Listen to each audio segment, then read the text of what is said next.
ঢাকার গণপরিবহনে থামছে না গেইট লক আর সিটিং সার্ভিসের নামে অতিরিক্ত অর্থ আদায়, জিম্মি যাত্রীরা। লোকাল যাত্রী উঠায় কিন্তু ভাড়া নেয় সিটিং। যেভাবে ওরা চিটিং করতেছে এটা আসলে সিটিং এর কোনো লিস্টই পড়ে না। এই সেক্টরের লোকজনের কাছে বন্দী ঢাকা শহরে জনগণ।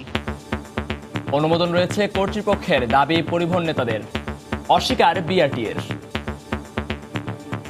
গভর্নমেন্ট বিআরটিএ সবাই মিলেই কিন্তু এটা চালু করা হয়েছে, বিধির দ্বারা ভাড়াটা নিয়ন্ত্রিত হয়। তারা যেটা বলতেছে যে মৌখিক অনুমোদন দেওয়া, এটা আসলে ভিত্তিহীন। দেখছিলেন বিশেষ শিরোনাম। সকালের সময়ের সঙ্গে আছি আমি মহিউদ্দিন মধু এবং আমি হরিপদ সাহা। এবার অন্যান্য শীর্ষ সংবাদ। 2 বছরের বেশি সাজা হলেই নির্বাচনে অংশ নিতে পারবেন না, হাইকোর্টের এমন রায়ের 2 দিন পরই বিপরীত রায় আরেক বেঞ্চের। আপিলের সিদ্ধান্ত অ্যাটর্নি জেনারেলের। জামায়াতের মধ্যেও মুক্তিযোদ্ধা আছে, যুদ্ধাপরাধী না হলে নির্বাচনের সমর্থন দেবে বিএনপি, মন্তব্য নেতাদের। দলটির কাছে মুক্তিযুদ্ধের ব্যাখ্যাই ভিন্ন, বলছে আওয়ামী লীগ। সারা দেশে আওয়ামী লীগের 281 এবং বিএনপির 696টি মনোনয়নপত্র দাখিল। প্রার্থীকে প্রার্থী হিসেবে বিবেচনা করতে হবে, দল হিসেবে নয়, বললেন সিইসি। সারা দেশের মতো নির্বাচনী উৎসবের আমেজ রংপুর, দিনাজপুর অঞ্চলে। প্রার্থীদের বিরুদ্ধে আচরণবিধি লঙ্ঘনের অভিযোগ, ব্যবস্থা নেওয়ার কথা জানালো নির্বাচন কর্মকর্তা। এবং 9 বছর পর উইন্ডিজের বিপক্ষে টেস্ট সিরিজ জয়ের লক্ষ্যে মাঠে নামবে টাইগাররা। একাদশে পরিবর্তনের সম্ভাবনা, জানালেন সাকিব।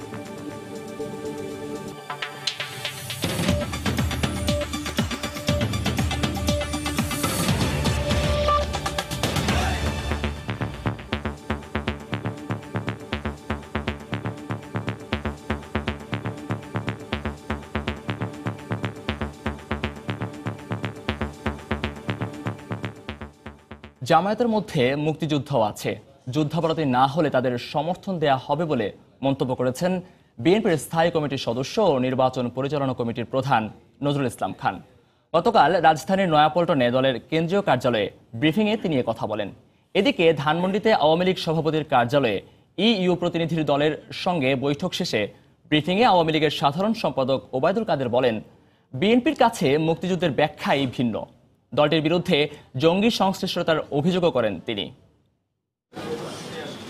রাজধানীর নয়াপল্টনে বিএনপির কেন্দ্রীয় কার্যালয়ে বৃহস্পতিবার বেলা 11:30টার দিকে নির্বাচনের পরিবেশ পরিস্থিতি নিয়ে সংবাদ সম্মেলন করেন দলের স্থায়ী কমিটির সদস্য ও নির্বাচন পরিচালনা কমিটির প্রধান নজরুল ইসলাম খান। এ সময় ধানের শীষের প্রার্থী হিসেবে জামায়াতের নেতাদের মনোনয়ন দেওয়ার বিষয়টি নিয়ে সাংবাদিকদের প্রশ্নের জবাবে তিনি বলেন, যুদ্ধাপরাধী না হলে কাউকে মনোনয়ন দিতে সমস্যা নেই বিএনপির। কোনো যুদ্ধ অপরাধীকে আমরা কোনো প্রতীক দেব না, যুদ্ধ অপরাধীকে দেব না। কেউ যুদ্ধ অপরাধ না করে থাকলে তাকে দিতে অসুবিধা কি? জামাতের মধ্যে মুক্তিযোদ্ধাও আছে। বিএনপি 20 দলীয় জোট এবং জাতীয় ঐক্যফ্রন্ট নির্বাচনে যাওয়ার সিদ্ধান্ত ঘোষণার পর থেকেই সরকারের মাথা খারাপ হয়ে গেছে। নির্বাচনী খেলা যেটা আর কি হবে, সেটাতে একের পর এক ফাউল করতেছে তারা।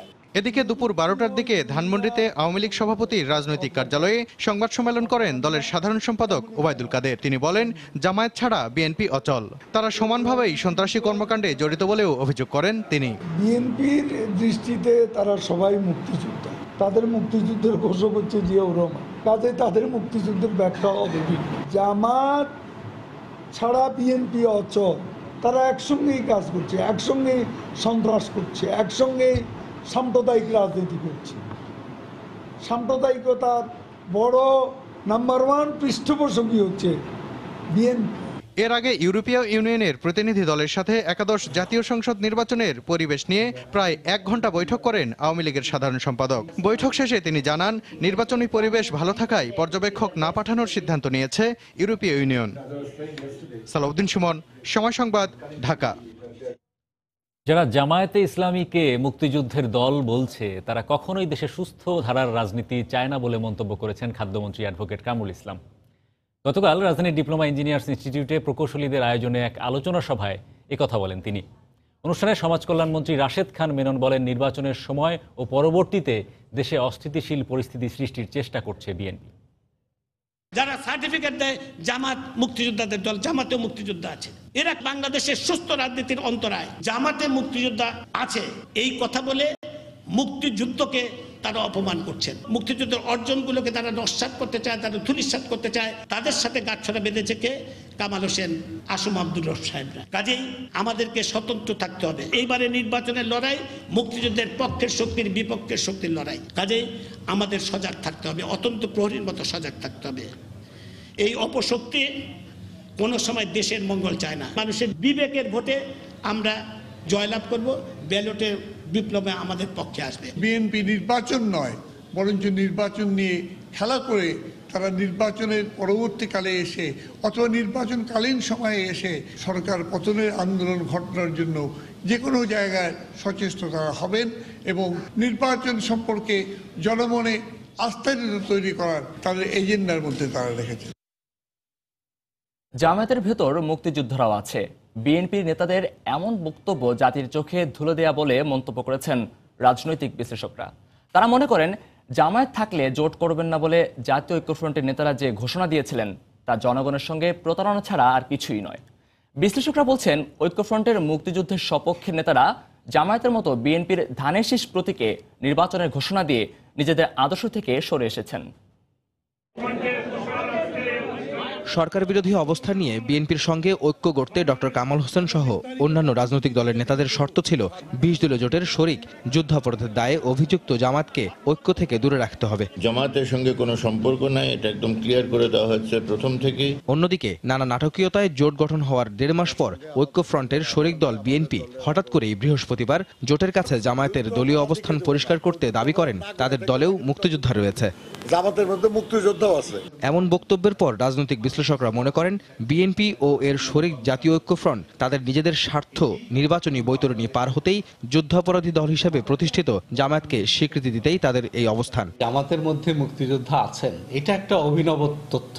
বিএনপি ক্ষমতায় যাওয়ার স্বার্থ হিসেবেই জামাতকে সাথে রেখেছে সবসময়। তাহলে জামাতকে নমিনেশনটা কিভাবে বিএনপি দিবে এবং সেই নমিনেশনটা দেওয়ার পরে তো সেটাকে একটু জাস্টিফাই করতে হবে। তো সেই জাস্টিফিকেশনের শর্ত হিসেবেই আমার ধারণা যে জনগণের চোখে ধুলা দেওয়ার জন্য এই ধরনের কথাবার্তা বলা হচ্ছে। তারা যে জামাত বিরোধিতার কথা বলেছিলেন সেগুলোকে এখন শেলফে তুলে রেখেছেন। নির্বাচনী বৈতরণী পার হওয়াটাই গুরুত্বপূর্ণ।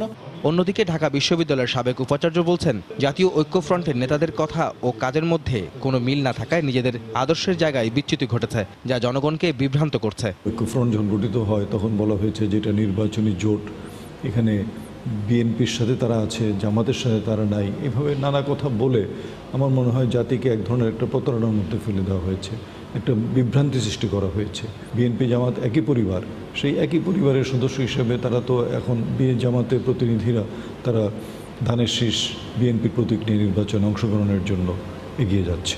আদর্শচ্যুতি ঘটে তখন যা কিছু হওয়ার সেটাই আমরা লক্ষ্য করছি। এ অবস্থায় দ্বিধাগ্রস্ত না হয়ে স্বাধীনতার সপক্ষের শক্তি ও উন্নয়নের ধারা অব্যাহত রাখতে আগামী নির্বাচনে জনগণকেই তার অবস্থান নিতে হবে বলেও মনে করেন এ বিশেষজ্ঞরা। আহমেদ সালেহিন, সময় সংবাদ, ঢাকা। জাতীয় সংসদ নির্বাচন সামনে রেখে ইশতেহার প্রণয়নের কাজ করছে রাজনৈতিক দলগুলো। ভোটারদের প্রত্যাশা ইশতেহারে উঠে আসবে তাদের দাবি দেওয়া। দণ্ডিত ব্যক্তিদের নির্বাচনে অংশগ্রহণ নিয়ে ভিন্ন ভিন্ন মত দিয়েছেন হাইকোর্টের আলাদা দুটি বেঞ্চ। 2 বছরের বেশি দণ্ড হলেই নির্বাচন অযোগ্য হবে। মঙ্গলবার হাইকোর্টের একটি দ্বৈত বেঞ্চ এই আদেশ দিলেও গতকাল হাইকোর্টের একক বেঞ্চ বিপরীত আদেশে বলেন দণ্ড স্থগিত বা আপিল বিচারাধীন থাকলেই তিনি নির্বাচনের যোগ্য বলে বিবেচিত হবেন। এ মতকে সাংঘর্ষিক উল্লেখ করে আদেশের বিরুদ্ধে আপিল করার কথা জানিয়েছেন অ্যাটর্নি জেনারেল। সংবিধানের ৬৬ অনুচ্ছেদের ২ ঘ মতে নৈতিক স্খলনের মতো ফৌজদারি অপরাধে 2 বছরের বেশি দণ্ড হলেই তিনি নির্বাচনের অযোগ্য হবেন। এমনকি খালাসের পরও তাকে নির্বাচনের জন্য অপেক্ষা করতে হবে আরও 5 বছর। সংবিধানের বিধান সামনে রেখে 2 বছরের বেশি দণ্ডপ্রাপ্তরা নির্বাচনের অযোগ্য বলে মঙ্গলবার আদেশ দিয়েছিলেন উচ্চ আদালতের একটি দ্বৈত বেঞ্চ। দণ্ড বা সাজা স্থগিতের কোনো বিধান নেই উল্লেখ করে আপিল বিচারাধীন দেখিয়েও নির্বাচনে অংশ নেওয়ার সুযোগ নেই বলেও মত দেন আদালত। হাইকোর্টের এই আদেশ বহাল থাকে আপিল বিভাগেও। দণ্ড স্থগিত চেয়ে বিএনপির এক মনোনীত প্রার্থীর আবেদনে বৃহস্পতিবার ভিন্ন মত দিয়েছেন উচ্চ আদালতের একটি একক বেঞ্চ। দণ্ড স্থগিত করে আদালত বলেছেন দণ্ডের বিরুদ্ধে আপিল বিচারাধীন থাকলেই তিনি নির্বাচনের যোগ্য বলে বিবেচিত হবেন। এই আদেশকে সাংঘর্ষিক উল্লেখ করে অ্যাটর্নি জেনারেল বলছেন আপিল বিভাগে যাবেন তারা। যে কোনো দণ্ডপ্রাপ্ত ব্যক্তি তিনি যদি আপিল দায়ের করেন আর সে আপিল যদি পেন্ডিং থাকে তখন তার সাজাটা অনারেবল হাইকোর্ট ডিভিশন যদি সাসপেন্ড করে তাহলে তিনি আর্টিকেল 66 সাব আর্টিকেল 2D অনুযায়ী তিনি নির্বাচন করার অযোগ্য হবেন না। ডিভিশন বেঞ্চের বিপরীত ধর্মী আদেশ হলো এটা, তো এই আদেশের বিরুদ্ধে নিশ্চয়ই আমরা আপিল বিভাগ করব। এই অর্ডার দিয়ে যদি কেউ নির্বাচনে অংশগ্রহণ করতেও চায়, কিন্তু আপিল বিভাগ যদি এটাকে সেটিসফাইড করে, তখন তার সে অধিকার থাকবে না। ফলে সাংঘর্ষিক এই অবস্থার সুরাহার জন্য আপিল বিভাগের দিকে তাকিয়ে আছেন আইনজীবীরা। একজন বিচারক। আফজাল হোসেন, সময় সংবাদ, ঢাকা। ঢাকার গণপরিবহনে থামছে না ভাড়া নিয়ে নৈরাজ্য। বাংলাদেশ সড়ক পরিবহন কর্তৃপক্ষের বেঁধে দেয়া ভাড়াকে উপেক্ষা করে গেইট লক আর সিটিং সার্ভিসের নামে চলছে অতিরিক্ত অর্থ আদায়। যাত্রীরা বলছেন নিয়মে বন্দী হয়ে অনেকটা জিম্মি তারা। বাস মালিক সমিতির নেতারা বলছেন সিটিং সার্ভিসের প্রতি সমর্থন আছে কর্তৃপক্ষের, আর তা অস্বীকার করে ব্যবস্থা নেওয়ার হুঁশিয়ারি বিআরটিএর। নাজমুস সালিহের রিপোর্ট।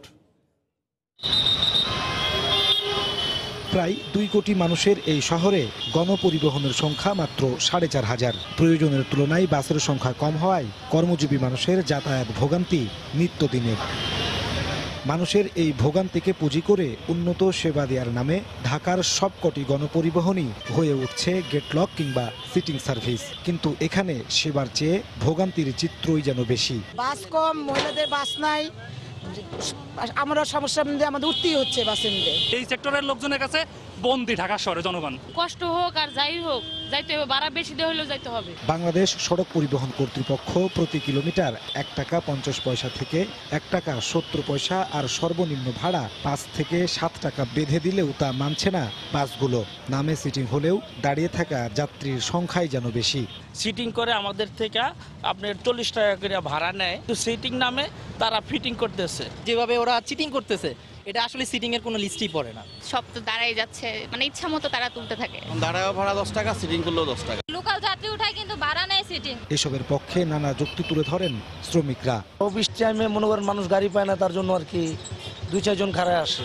এরা কিন্তু ধাক্কা কি করে উঠছে, আমরা কিন্তু উঠাই নেই ইচ্ছা। আমাকে 35 টাকা ভাড়া, 35 টাকা নেই, আমরা কোনো ভাড়া বেশি নেই। সিটিং সার্ভিসের প্রতি সমর্থন আছে বিআরটিএর, এমন কথা জানিয়ে সিটিং সার্ভিসের জন্য আলাদা ভাড়া নির্ধারণের দাবি পরিবহন নেতাদের। গভর্নমেন্ট বিআরটিএ সবাই মিলেই কিন্তু তারপরে আবার এটারে চালু করা হয়েছে। বিধির দ্বারা ভাড়াটা নিয়ন্ত্রিত হয়, বিধিতে এটা স্পষ্ট করলে এটা জিনিসটা সুন্দর হয়। এমন তথ্যকে ভিত্তিহীন দাবি করে সিটিং সার্ভিসের বিরুদ্ধে ব্যবস্থা নেওয়ার কথা জানাচ্ছে বিআরটিএ। তারা যেটা বলতেছে যে মৌখিক অনুমোদন দেওয়া, এটা আসলে ভিত্তিহীন। এই ভাড়ার চার্টের বাইরে যদি বেশি ভাড়া নিয়ে সিটিং সার্ভিসের নামে যদি বেশি ভাড়া নিয়ে থাকে, আমাদের সার্বক্ষণিকভাবে মোবাইল কোর্ট পরিচালিত হচ্ছে।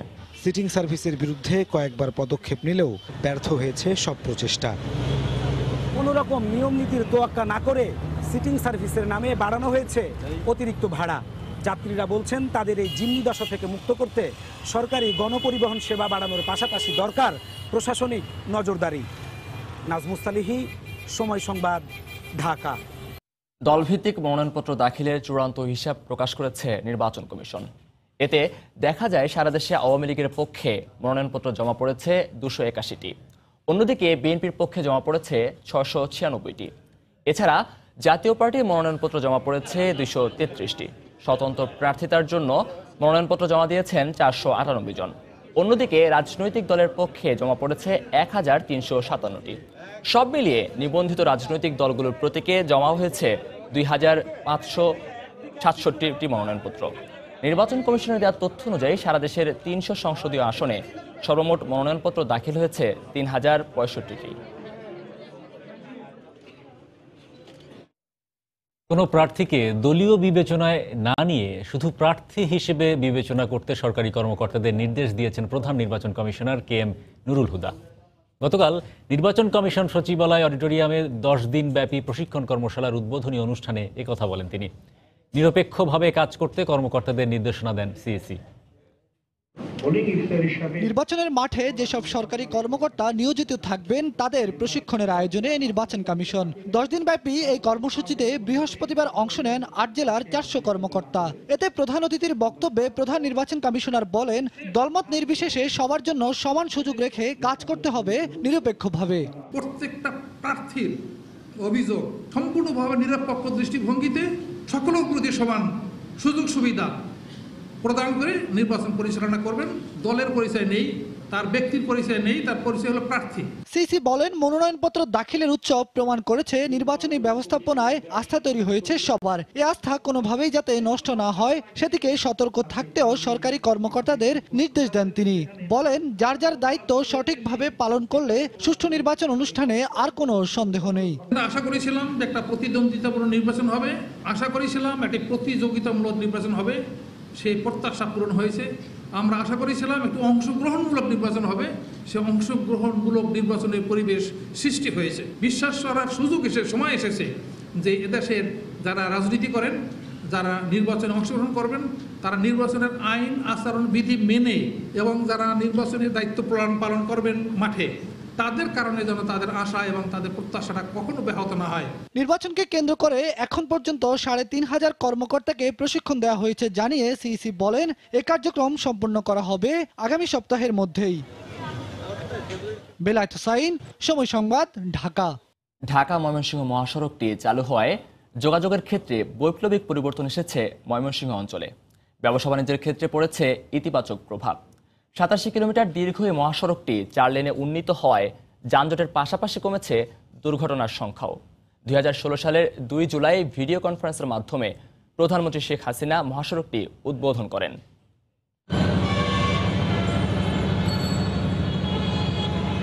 ফোরলেন হওয়াতে আমাদের ঢাকায় পৌঁছতে আগে সময় লাগতো ৫ থেকে ৬ ঘন্টা, কিন্তু এখন ২ থেকে আড়াই ঘন্টা সময়ের মধ্যে আমরা ঢাকায় পৌঁছতে পারি। আগে জ্যামে অনেক সময় নষ্ট হইতো, অনেক কষ্ট হইতো, রাস্তায় অনেক অ্যাক্সিডেন্ট হইতো, দুর্ঘটনা হইতো, এখন এগুলো কমে গেছে। খুব সিরিয়াস অবস্থা রোগীগুলো, এগুলা দ্রুত নেওয়া যায় এবং অনেক রোগী বেঁচে যায়। রুট জ্যাম থাকতো, এখন আর রোডে সেই জ্যামটা নাই, সময় কম লাগে, ভাড়াটা কম লাগে, এদিক দিয়ে আমাদের ব্যবসায়িক জন্য অনেক সুবিধা হয়েছে। গাজীপুর পর্যন্ত আমরা 1 ঘন্টা 20 মিনিটে বা 1.5 ঘন্টায় চলে যেতে পারি। আগে তো অনেক ভাঙ্গাচোরা রাস্তা ছিল আর কি, কিন্তু এখন আর কোনো সমস্যা নাই।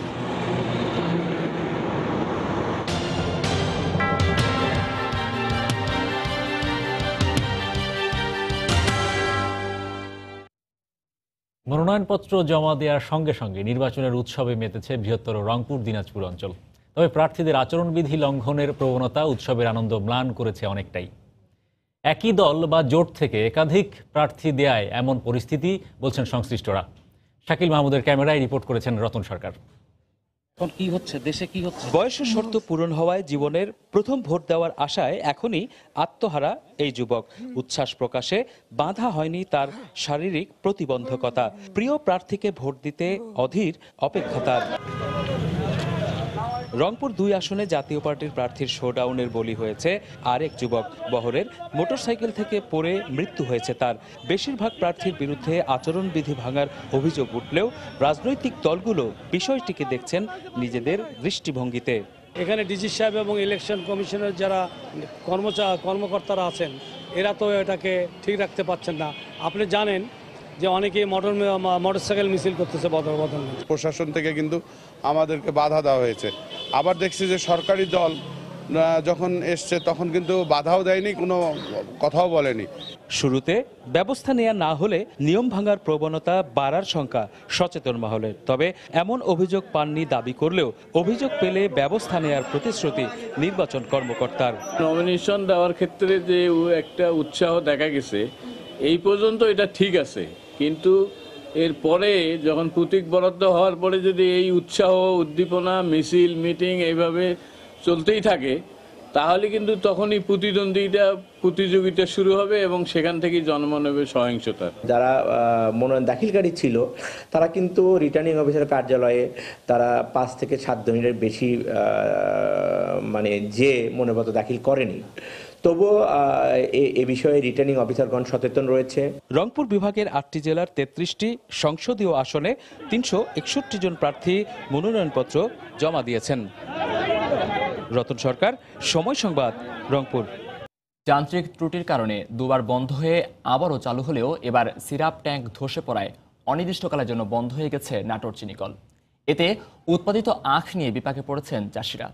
কবে নাগাদ মিলটি চালু হবে সে বিষয়ে কিছু না জানলেও অন্য চিনিকলে আখ স্থানান্তর করার কথা জানিয়েছেন মিল কর্তৃপক্ষ। আল মামুনের পাঠানো তথ্য ও ছবিতে রিপোর্ট। বৃহস্পতিবার সন্ধ্যায় নাটোর চিনিকলের বয়েলিং সেকশনের সেন্ট্রিফিউগাল সেপ্টি ট্যাঙ্ক বা সিরাপ ট্যাঙ্ক আকস্মিকভাবে ধসে পড়ে। এতে সমস্ত গরম তরল চিনি ছড়িয়ে পড়ে মিলের অন্যান্য যন্ত্রাংশে। কর্মরত শ্রমিকরা অল্পের জন্য বিপদের হাত থেকে রক্ষা পেলেও অনির্দিষ্টকালের জন্য বন্ধ হয়ে যায় মিলের চিনি উৎপাদন। মোলাসিস ট্যাঙ্ক এবং এ হেভি এ লাইট এই 3-4টে ট্যাঙ্ক নিয়ে ভেঙে পড়ে গেল। লোকজন যারা ডিউটিতে ছিলাম সকলে বাইরে দৌড় মারছি। চিনিকল এলাকায় উৎপাদিত আখ বাইরে বিক্রি করার আইন না থাকায় দুশ্চিন্তায় পড়েছেন কৃষকরা। 5 গাড়ি কুশাল আছে, তা আমি এখন কি করব? মেল তো এখন কুশাল নিবে না। আখগুলা যে আমরা চাষ করলাম, এই আখের কোনো বাইরে কোনো তো বিক্রি করা সম্ভবই না, মিলও ঠিক মতো লিখছে না। তবে আখগুলো অন্য চিনিকলে স্থানান্তর করে কৃষকদের ক্ষতি পোষানোর আশ্বাস দিয়েছে মিল কর্তৃপক্ষ। ঠিক করতে সময় লাগবে, সময়টা নির্দিষ্ট করে বলা সম্ভব হচ্ছে না। আমাদের মারাই কার্যক্রম বন্ধ রাখা হয়েছে। আমরা ইতিমধ্যে নর্থ বেঙ্গল সুগার মিল এবং রাজশাহী সুগার মিলে কর্তৃপক্ষকে সাথে আলাপ করেছি। কেন্দ্রে যে সমস্ত কেন আছে সেগুলো আমরা সেখানে পাঠাবো। গত 16ই নভেম্বর আনুষ্ঠানিকভাবে আখ মারাই করে চিনি উৎপাদন শুরু করে নাটোর চিনিকল। যান্ত্রিক ত্রুটির কারণে উদ্বোধনের 5 ঘন্টা পর ও 18ই নভেম্বর বন্ধ হয়ে আবার চালু হলেও ফের একই কারণে বন্ধ হয়ে গেল চিনিকলটি। চলতি বছর চিনিকলটি 1,58,117 মেট্রিক টন আখ মারাই করে 12,255 মেট্রিক টন চিনি উৎপাদনের লক্ষ্যমাত্রা নির্ধারণ করেছিল। সময় সংবাদ, নাটোর। টাঙ্গাইলে চিকিৎসা সেবার নামে ব্যাঙের ছাতার মতো গড়ে উঠেছে ক্লিনিক ও ডায়াগনস্টিক সেন্টার। স্বাস্থ্য অধিদপ্তরের অনুমোদন না নিয়ে এবং ক্লিনিকের পর্যাপ্ত আধুনিক যন্ত্রপাতি ছাড়াই স্বাস্থ্য বিভাগের কিছু অসাধু কর্মকর্তার সহযোগিতায় ক্লিনিক পরিচালনা করা হচ্ছে। দ্রুত প্রয়োজনীয় ব্যবস্থা নেওয়ার কথা জানান জেলার সিভিল সার্জন। টাঙ্গাইল প্রতিনিধি কাদির তালুকদারের তথ্য ও রাশেদ খানের ছবি নিয়ে প্রতিবেদন। টাঙ্গাইলে স্বাস্থ্য বিভাগের অনুমতি না নিয়েই যত্রতত্র অলিগলিতে গড়ে উঠেছে ক্লিনিক ও ডায়াগনস্টিক সেন্টার। রোগ নির্ণয়ের পর্যাপ্ত আধুনিক যন্ত্রপাতি, দক্ষ টেকনিশিয়ান না থাকলেও সরকারি হাসপাতালগুলোতে কাঙ্ক্ষিত চিকিৎসা না পেয়ে রোগীরা এসব ক্লিনিকে আসেন বাধ্য হয়ে। আর সেই সুযোগে ক্লিনিক মালিকরা পরীক্ষা নিরীক্ষার নামে লাখ লাখ টাকা হাতিয়ে নিচ্ছেন রোগীদের কাছ থেকে। শুধু বিল্ডিং চাকচিক্য, ডাক্তার নাই, 1.5 ঘন্টা বসায় রেখে কোন জায়গা থেকে জানি ফোন করে এক ডাক্তার নিয়ে আসলো। কিছু পরীক্ষা দেয় আর এগুলা ফি হসপিটালের চেয়ে অনেক বেশি। ক্লিনিকে গেলেও টাকা নেয়, টেস্ট দেয়, এই টেস্ট। মানসম্মত ক্লিনিকের অত্যন্ত অভাব, দক্ষ ডাক্তার দ্বারা পরিচালিত হচ্ছে না। সেবা নামে যে একটা ব্যবসা, এই ব্যবসাটা তারা সুন্দরভাবে সুষ্ঠুভাবে গুছিয়ে নিতেছে। যারা নিয়ম কানুন না মেনে করতেছে তাদের কারণে আমাদের সুনামগুলো কিছুটা হ্যাম্পার হচ্ছে। আমরা সাধারণ মানুষের কাছে যে শ্রদ্ধা, সেবার মানটা সেটা ধরে রাখতে পারতেছি। এদিকে ক্লিনিকগুলোতে স্বাস্থ্য সেবার মান বাড়াতে প্রয়োজনীয় পদক্ষেপের আশ্বাস দিলেন জেলা স্বাস্থ্য বিভাগের এই কর্মকর্তা। প্রশাসন এবং পুলিশের সহায়তা দরকার, কারণ এতে ম্যাজিস্ট্রেট নিয়ে যদি আমরা অভিযান চালাই, যদি তাদের জরিমানা করি এবং সিলগালা করে দিই, তাহলে তাদের টনক নড়বে। আমরা অচিরেই আমাদের নতুন ডিসি মহোদয়ের সাথে আলাপ করে আমরা ক্লিনিক মালিক সমিতির একটা মিটিং ডাকার ব্যবস্থা নেব। টাঙ্গাইলের 12টি উপজেলায় প্রায় 230টি ক্লিনিক ও ডায়াগনস্টিক সেন্টার রয়েছে। সময় সংবাদ, টাঙ্গাইল। সকালের সময়ের শীর্ষ সংবাদগুলো জানিয়ে দিচ্ছি আরেকবার। 2 বছরের বেশি সাজা হলেই নির্বাচনে অংশ নিতে পারবেন না। হাইকোর্টের এমন রায়ের 2 দিন পরই বিপরীত রায় আরেক বেঞ্চের। আপিলের সিদ্ধান্ত অ্যাটর্নি জেনারেলের। জামায়াতের মধ্যেও মুক্তিযোদ্ধা আছে, যুদ্ধাপরাধী না হলে নির্বাচনের সমর্থন দেবে বিএনপি, মন্তব্য নেতাদের। দলটির কাছে মুক্তিযুদ্ধের ব্যাখ্যা ভিন্ন, বলছে আওয়ামী লীগ। সারা দেশে আওয়ামী লীগের 281 এবং বিএনপির 696টি মনোনয়নপত্র দাখিল। প্রার্থীকে প্রার্থী হিসেবে বিবেচনা করতে হবে, দল হিসেবে নয়, বললেন সিইসি। ঢাকার গণপরিবহনে থামছে না ভাড়া নৈরাজ্য। জিম্মি যাত্রীরা, অনুমোদন রয়েছে কর্তৃপক্ষের, দাবি পরিবহন নেতাদের, অস্বীকার বিআরটিএর।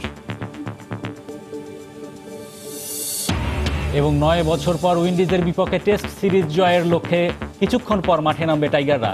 একাদশে পরিবর্তনের সম্ভাবনা, জানালেন সাকিব। এই ছিল সকালের সময়। আপনার মোবাইলে সময় সংবাদ দেখতে এবং সকল খবর পেতে ডাউনলোড করুন সময়। সঙ্গে থাকুন সময়ের।